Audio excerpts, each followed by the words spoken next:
मैं आपको ऑनेस्टली अपनी एक रियल लाइफ स्टोरी बताता हूं कि मेरी लाइफ की एक स्टेज थी when I was making hell lot of money. I will not tell you about the numbers, but I was making good amount of money. तो मेरा एक दोस्त आया मेरे पास में, हवाबाज। उसको बहुत ऐसे हवाबाज दिल्ली में तो भरे पड़े हैं, बहुत है, अनलिमिटेड। अपनी गाड़ी लेकर के आया ब्रांड न्यू, आ करके मेरे घर के बाहर में आ करके खड़ा हो गया। उस टाइम में मेरे पास में सेकंड हैंड स्टीम होती थी, मारुति स्टीम, वो भी सेकंड हैंड, और वही फटी पुरानी जीन्स में जैसे अभी घूमता हूं वैसे ही, पुराने कपड़े। मतलब मेरे को देख करके कोई आदमी को ये लगेगा कि ये तो बिल्कुल गया गुजरा आदमी है। मैं पैसा कहां लगा रहा था अपना? सारा बिजनेस में, अपने काम में, अपने काम को बेटर बनाने में, क्योंकि पैसा मेरा मोटिव था ही नहीं। पैसे को लगाया काम में, अपनी सर्विसेज को बेटर करने में, अपने इक्विपमेंट्स को बेटर करने में, अपनी लाइट्स को बेटर करने में, कैमरा को बेटर करने में, हर चीज को बेटर करने में, जबकि उसकी जरूरत नहीं थी। वो नहीं भी करता तब भी लोग मेरे पास आते, किसी को पता नहीं था कि मैं कौन से कैमरे से उसका शूट कर रहा हूं, मुझे तो पता था ना। तो मैं अपने आप को बेटर करता चला जा रहा था, अपनी मार्केटिंग में, हर चीज में। मेरा सारा ध्यान वहां पर था, उसका ध्यान कहां था? पैसे का। तो हवाबाज, तो हवाबाज को किसी ने थोड़ी सी हवा दे दी। हाँ, उसको हवा दे दी कि तू मेरे को पैसा लगा दे यहां पर, मुझे पैसा दे दे, महीने का 5% इंटरेस्ट दूंगा तेरे को। एक साल में 60% इंटरेस्ट आएगा, 1.5 साल में पैसा डबल। वो बावला गया। ज्यादातर लोग ये जो ऐसी गेट रिच क्विक स्कीम्स होती हैं, सुना होगा आपने भी इनके बारे में, वहां फंस जाते हैं। आपको पता है कितने लोग फंसे हैं इंडिया में इस समय? करोड़ों।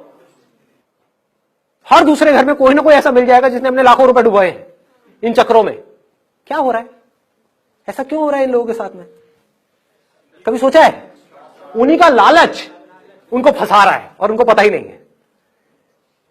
उनका डिजायर अपने आप को बेटर बनाने में नहीं है, शॉर्टकट ढूंढने में है। अभी पैसा मिल जाए बस कहीं से, अभी कुछ करना ना पड़े। संदीप जी तुम रास्ता बता रहे हो तो बड़ा बेकार रास्ता है यार, इसमें तो बहुत कुछ करना पड़ेगा, अपने आप को बेटर बनाना पड़ेगा।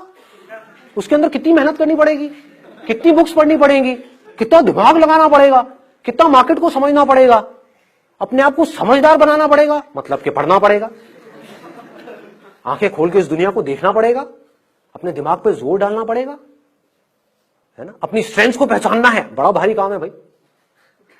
कौन करेगा? इससे बढ़िया क्या है?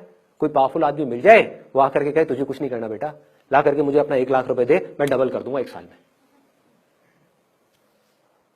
तो वो भाई मेरे पास में आया, आकर के कहता संदीप तू ये कहां धक्के खा रहा है? पागल लोग जरा पहले शूट करता है, फिर साउथ दिल्ली जाता है, वहां से प्रिंट बनवा के लाता है, और ये करता है वो करता है, धक्के खाता है।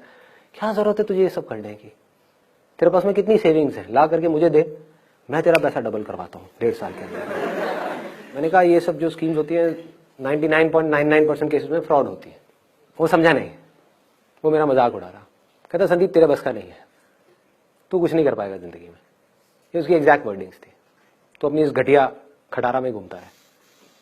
वो अपनी ढंग की एक नई गाड़ी लेकर के आया था। हुआ क्या था, उसने खेल क्या खेला, पहले थोड़ा पैसा लगाया, 1 महीना रिटर्न आई, तो क्या हुआ, विश्वास हो गया। अगले महीने फिर पैसा आ गया, उसके अगले महीने फिर पैसा आ गया, फिर उसने अपना 50,000 रुपए और लगा दिया। कॉन्फिडेंस आ गया ना, उसको लगने लगा कि मिल जाएगा। अब इस 1.5 लाख रुपए पे भी उसको इंटरेस्ट आ गया, फिर आ गया, फिर आ गया, उसने 1.5 लाख और लगा दिया। फिर उसने यहां से पैसा लिया, वो भी लगा दिया। कम इंटरेस्ट पे पैसा उठाया, वो भी लगा दिया।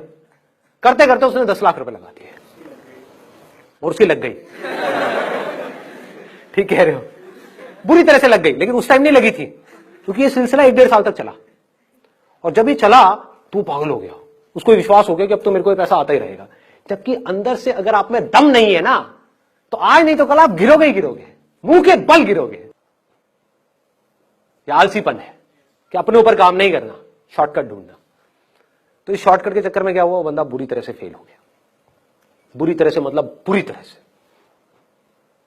ये सब फंसाने वाले डिजायर्स हैं, चीजों के डिजायर्स, पैसे के डिजायर्स, ये सब फंसाने वाले डिजायर्स हैं। हाँ, पैसे का डिजायर नहीं है, इसका मतलब ये नहीं है कि पैसे को ढंग से यूज नहीं कर रहे, पैसे को बड़ा समझदारी से यूज कर रहे हो, और पैसे से चिपक नहीं रहे हो। एक एक रुपए को ढंग से यूज कर रहे हो, समझदारी से यूज कर रहे हो, अपने ऊपर खर्चने में, अपने बिजनेस के ऊपर खर्चने में, हर चीज को समझदारी से करने में, एक एक चीज जोड़ करके समझ करके चलने में, जब तक कि आप पूरी तरह से फाइनेंशियली इंडिपेंडेंट ना हो जाओ। फिर हम पैसे को यूज करेंगे अपने आप को बेटर बनाने के लिए। अभी लोग क्या कर रहे हैं, पैसे को यूज कर रहे हैं अपने शौक पूरे करने के लिए, और उस शौक की वजह से छोटे होते चले जा रहे हैं। क्योंकि जो आपके शौक है वो आपकी अपब्रिंगिंग के हिसाब से है। अपब्रिंगिंग अगर आपकी कम पैसों में हुई है तो आपके शौक भी छोटे हैं। तो जैसे कोई आपके छोटे शौक पूरे करेगा जिसके लिए आपको कम पैसा चाहिए, तो आप उस आदमी की गुलामी करने के लिए भी तैयार हो जाओगे। अजीब लग रहा है सुनने में? आपके शौक हैं जो 20,000 रुपए में पूरे हो सकते हैं, मैं आकर कहूं ले 20,000 रुपए चल काम कर, लेकिन तुझे ये करना पड़ेगा, दिन में 15 घंटे काम करना पड़ेगा, वो काम जो तुझे पसंद नहीं है करेगा, तो कहेगा हाँ मेरे शौक पूरे हो रहे हैं ना,